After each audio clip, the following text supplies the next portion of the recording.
કે જે પેટ્રોલ ડીઝલના ભાવમાં વધારો થતાં ટ્રાન્સપોર્ટેશન પર તેની સીધી અસર જોવા મળી રહી છે। છેલ્લા 10 દિવસથી ટ્રાન્સપોર્ટેશનની હાલત અત્યારે કફોડી થઈ રહી હોવાની વિગતો મળી છે।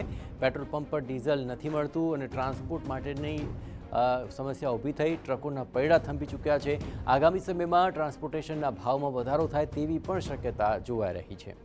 અત્રે મહત્વપૂર્ણ છે કે યુદ્ધની સ્થિતિ પહેલાં દર મહિને અંદાજે 300થી 400 જેટલી ટ્રકો રાજ્ય બહાર મોકલવામાં આવતી હતી, પરંતુ યુદ્ધની સ્થિતિ અને પેટ્રોલ ડીઝલના વધતા ભાવને કારણે ટ્રાન્સપોર્ટેશનના વેપારીઓને માર પડી રહ્યો છે।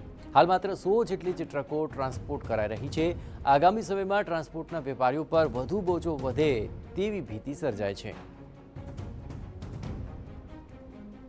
એપ્રિલ મહિના સુધી અમારું ડિસ્પેચિંગ હતું 350થી 400 ટ્રકોનો ડિસ્પેચિંગ હતું પર ડેનું, બરાબર।